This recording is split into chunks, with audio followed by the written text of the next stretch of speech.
Welcome to the debate. Before we dive into our main topic, we just want to ask you to please take a moment to subscribe, turn on the notification bell, like this show, and leave a comment to support the channel. Your engagement really does help us out. Okay, so today we are diving into a ubiquitous phenomenon that sits squarely at the intersection of language, culture, and, well, power, and that is code switching. It is a fundamental practice that really defines linguistic identity across nearly every community in the world. Absolutely. And this practice, this dynamic back and forth between linguistic styles, dialects, or even completely different languages, it's so much more than a simple technical move. It's a profound sociolinguistic act that forces speakers to, negotiate belonging, to assert identity, and manage some very complex social realities. Right. And the foundational studies we're drawing on here acknowledge that complexity. But I think that very complexity forces us to ask a fundamental question. We have to analyze its primary driver. Is code switching mainly a strategic, empowering act and assertion of identity? Or is its prevalence fundamentally driven by, say, coercive external pressures that demand a kind of painful linguistic accommodation? And that's where we differ. My core thesis is that you just can't credibly separate the sociological significance of code switching from the power structures that necessitate it. I mean, yes, individual creative flair is present, but I believe the vast majority of code switching functions as a constrained necessity, a response to marginalization. And I contend that focusing only on constraint risks obscuring the true intellectual and cultural magnitude of the practice. I argue that code switching is predominantly an assertion of agency, a really sophisticated cognitive and cultural asset that demonstrates incredible flexibility, intentionality, and creativity. My core argument, really, is that code switching is a powerful, intentionally wielded strategic tool. It illustrates that the ability to transition smoothly between linguistic worlds is a high-level skill, not a sign of confusion or deficiency. We understand that speakers in that moment of switching aren't just selecting words, they're actively choosing selves, to borrow a potent phrase. They intentionally activate different facets of their identity. Maybe one code for intimacy or humor with family, and a completely different register for formality and authority in a professional setting. This mastery is described as an act of empowerment. It lets speakers resist homogenization and engage in a truly creative act, an artistic blending of repertoires. The sheer cognitive agility required confirms it as a significant cultural and intellectual asset. I see why you foreground the agency, I really do. But that perspective, while it's appealing, I think it risks romanticizing what is, for many, a survival mechanism. We have to look beneath the surface of the creative act to understand the sociological foundation it rests on. While yes, agency exists in certain instances, the overwhelming societal significance of code switching often resides in external constraints. The evidence shows that this practice is frequently not voluntary but compelled. Individuals across marginalized groups feel this intense, tangible pressure to abandon their natural linguistic patterns just to conform to dominant norms, whether it's in a courtroom, a university, or a job interview. When institutions reward only one prescribed way of speaking, other linguistic identities aren't just ignored, they're actively stigmatized. And this forced adaptation is precisely what we define as linguistic accommodation, which places the motivation squarely on external pressure. That's an interesting point on compulsion. But I would argue that even within those constraints you describe, the choice of how, when, and to what degree one accommodates or refuses to, that's where the agency really shows up. But for so many speakers, this constant accommodation generates a profound internal conflict, often described as a double consciousness, this painful awareness of living between two linguistic worlds, always struggling to figure out which voice feels most authentic, or frankly, which one is safest to use. This psychological cost, the constant self-monitoring, the linguistic sacrifice, it's a direct consequence of social pressure. And that, to me, underscores that constraint, not unfettered choice, forms the heart of the phenomenon's impact. Okay. Let's focus on interpreting intent then. Even in your examples where speakers shift code strategically, say to avoid discrimination or misunderstanding, isn't that behavior inherently a reaction to a problematic asymmetrical power structure? The speaker is performing a calculation to minimize penalty.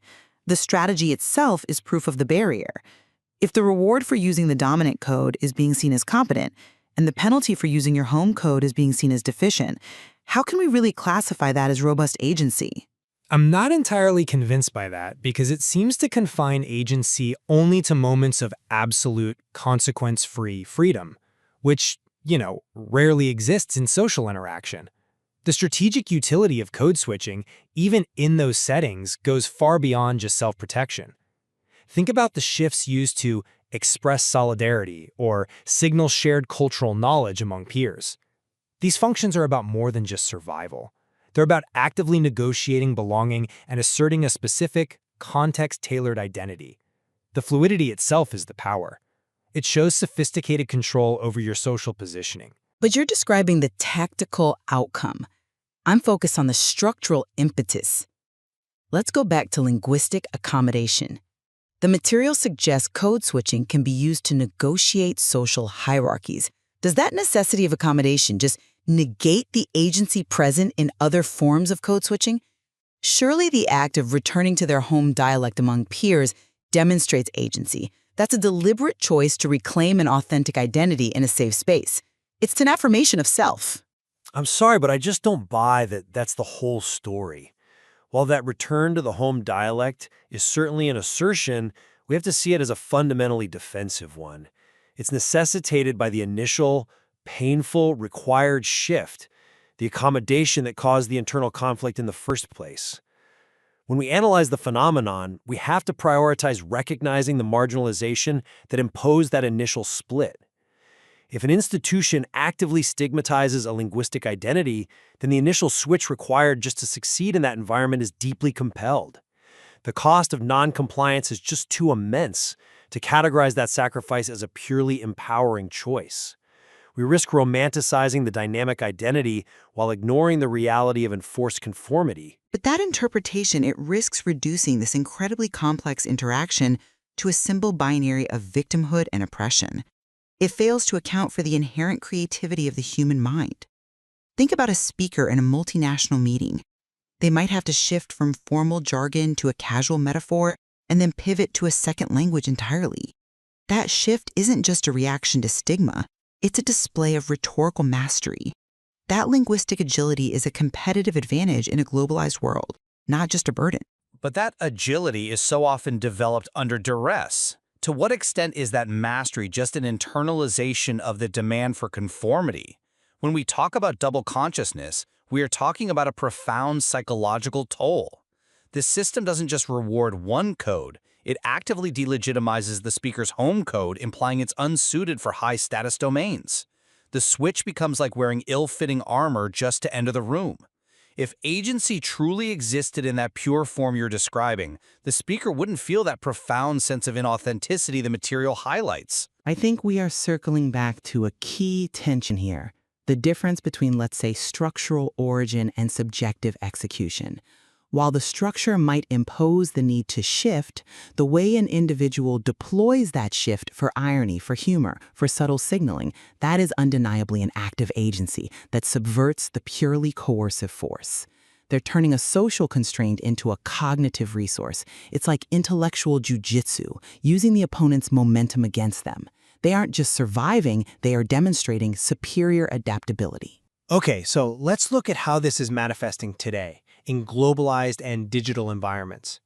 Young people online, they effortlessly blend languages, dialects, emojis, and slang.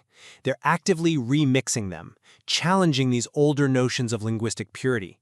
This fluid, hybrid identity construction seems to powerfully support your idea of agency and creativity overriding formal constraints. They're defining the landscape on their own terms. Exactly. It's a perfect example. That's a compelling point, it is. But have you considered that even this digital blending often happens because traditional, rigid linguistic boundaries failed to accommodate their lived reality? They are adapting to complexity, Yes, but it's often a complexity forced on them by migration, by economics, and the resulting negotiation between internal identity and external expectation. Even in that act of digital creation, the underlying negotiation of power is still there. If a speaker is blending three languages online, it's often because no single, established code adequately captures their identity. They're building a linguistic bridge because the system offered them no pathway. But the fact that they are so quick to abandon the formal constraints of older language structures demonstrates profound agency. They're showing that identity is flexible, it's transactional. They're choosing codes, even invented ones, to signal belonging and exclusion simultaneously, in a way monolingualism just can't. That adaptability is the victory. Maybe, but the price of that victory can be the loss of linguistic permanence and a greater burden on the individual to manage an ever-shifting set of expectations. We can celebrate the dynamic nature of identity without ignoring the emotional and cognitive costs imposed by the underlying social structure.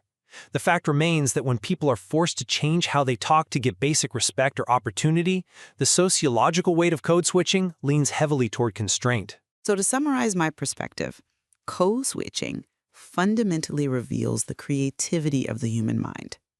It's a powerful tool for self-representation, showing that identity is dynamic and layered, and that linguistic diversity is a profound asset, a sign of high intellectual sophistication. And conversely, my position is that the sociolinguistics of code switching forces us to confront power dynamics. While creative uses exist, we can't afford to minimize the pervasive external pressures that lead to accommodation and internal conflict. Its necessity reminds us that language is intensely social and often reflects external expectations more than pure unfettered choice. Ultimately, this practice serves as a critical, really nuanced window into that ongoing negotiation between the internal self and external society. Exactly. Understanding it requires appreciating both the strategic agency of the speaker and the sociological forces that shape their linguistic decisions. Thanks for watching. Please don't forget to subscribe, turn on the notification bell, like, and leave a comment to support the channel.